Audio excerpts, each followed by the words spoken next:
So Microsoft is cutting fat. So the big talk of the town is this recent batch of Microsoft layoffs. Not the only batch, the most recent batch, most notably the impact to Xbox and their whole gaming division, which of course includes everything from their own IP, Bethesda, Activision Blizzard, and their mobile divisions. This is also coming at a time where their stock price has never been higher, like ever, and this is also coinciding in game cancellations, which sadly is nothing new for them, but I don't know, in comparison with some of the things that they choose to release, this may not be the worst thing ever. So what would be the main reason for this purge during a time of massive success?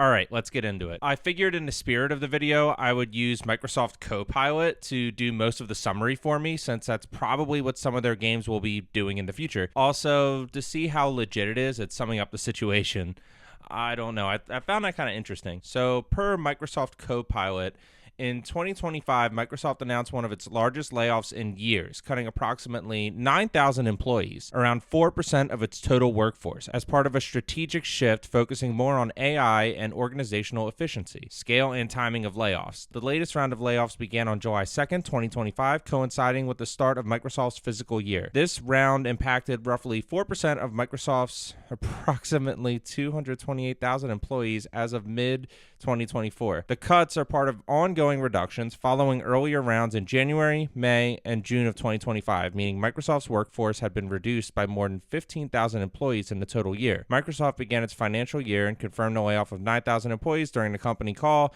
Roughly 4% of its total workforce will be affected by the new round of layoffs. Divisions most affected. Here we go. The layoffs notably impacted the Xbox gaming division, sales, and marketing teams.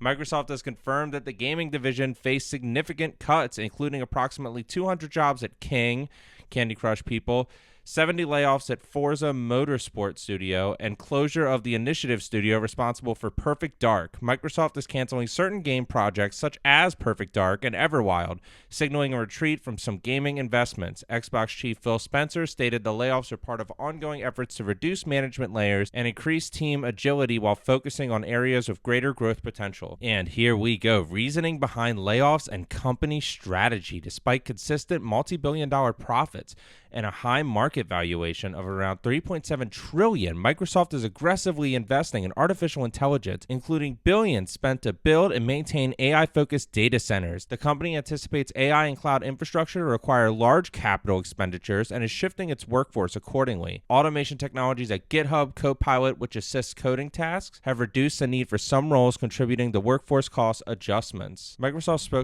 spokespersons explained the layoffs as necessary organizational changes to position the company for success in a dynamic marketplace through trimming management layers and focusing on AI-driven growth. Geographic and workforce impact: around 830 employees in Microsoft's Washington State headquarters area were among those laid off, though Washington workers were less affected than previous rounds this year. The layoffs spanned multiple geographical locations, teams, and experience levels globally. Microsoft CFO noted that the company is aiming to build high-performance teams with fewer managers and more streamlined operational structures. So there's a lot to take from this. A lot of the internet seems to be falling into one of two camps: that this is inherently bad for gaming and Xbox, showing their downfall a little, or that this will be good for them, cutting down that middle management that may be slowing things down. I think the truth is somewhere in the middle. So since the year started, 15,000 Microsoft people are out of work, which isn't good. Which, if you do the math from the beginning of the year, is more than 6% of their workforce. But honestly, I think that isn't the mismanagement of Xbox that's driving this. Maybe it's all the overhiring during the early 2020s, but as said above, I really think it's AI.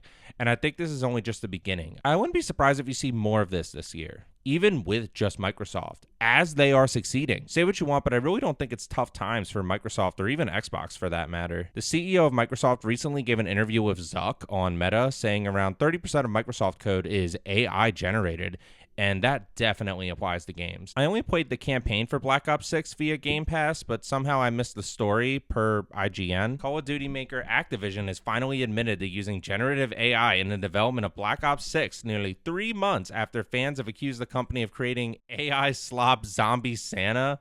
loading screen. Fans then called on Activision to disclose their use of generative AI for art that is included in bundles that are sold.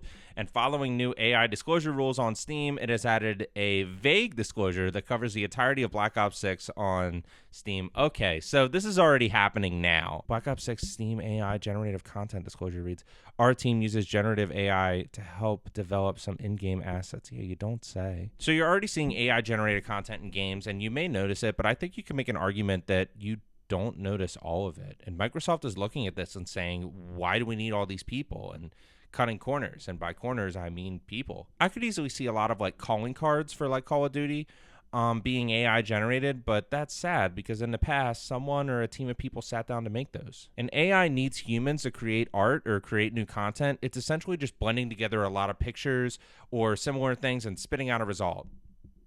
For now. So yeah, a lot of this kind of sucks for gaming. I actually thought the Perfect Dark reboot looked kind of cool and I was there for it on Game Pass, obviously. I don't really know much about this other game. I mean, how much of a workforce does Candy Crush or King really need at this point? Their hooks have already sunk into a large population of wine moms across America. Honestly, at this point, you could probably find an AI to get more money out of them. And there's rumors online that the next Kojima game, the horror game OD, is being dropped from Microsoft, but at the time of this video, that's just a rumor. I think that would be a huge mistake. So all of this really sucks for gaming, but is it bad for Microsoft? Not really. I mean, as previously stated, they have never done better in their history. The Microsoft branded games are mostly bringing in good money from all platforms. More people are subscribing to Game Pass, and now 30% of their code could be written by Copilot. Yes, it's greedy. But this is Microsoft we're talking about here. I don't know. I think this is just another angle of Microsoft's new strategy for Xbox, where everything is an Xbox and you can play games anywhere. While there was skepticism, I do think it's a strategy that can bring in huge success. I mean, your Xbox is an Xbox, but now your PC is an Xbox, no matter how crappy, via the cloud. Your phone is an Xbox. Your smart fridge is an Xbox. Your PlayStation is an Xbox in a way. There's been multiple periods of time where the most played and most purchased games from the PlayStation Store are technically Microsoft properties. Your modified Switch running Android with a Chrome browser is an Xbox. Or your Microsoft-owned Windows PC is an Xbox. They don't care where you play Microsoft games. They just care that you play Microsoft games. Microsoft is just taking their strategy of Windows and Office and applying it to Xbox, focusing on software instead of hardware. And I do think it's working. I mean, numbers don't lie, and honestly, there's reason to suspect the number of Windows users, especially for gaming, is decreasing. You have Linux-based competition like Steam OS outside of gaming, with all of the alternatives out there, like strides Apple has made with Mac OS, and the niche that Chromebooks have really made for themselves. On paper, PlayStation and Nintendo are ahead of Microsoft in their respective console races, and despite all of that, Microsoft is still seeing big gains. And honestly, reasons to be optimistic, even if those reasons are kind of dark. And, you know, I see a lot of people online saying, like, why buy these studios if you're just going to shut them down or trim them out? And maybe that's why they bought them. Salvage what's good, trim the fat, throw out the rest. Big corpo is going to big corpo. And I do think this is a larger sign for tech workers and people who work in coding and programming. Honestly, these past few years have been a larger sign for tech workers. There's a lot of cope in working to like code or train these AIs, but honestly, I just see that as building the machine that's going to replace you. But that's just another day in the world of games. What do you think? Do you think it's a death nail for the Microsoft gaming multi-platform empire that includes Activision, Blizzard, Bethesda, Microsoft Game Studios, Candy Crush, and all of those? Or do you think, as I do, that even if they shift forms and platforms, cease to become a platform at all, or exclusively develop to other platforms like software, they'll find a way, that they always find a way? Let me know. Please subscribe and share, and keep an eye on the ominous, shape-shifting green giant of gaming, because Microsoft gets a little shisty when no one's looking.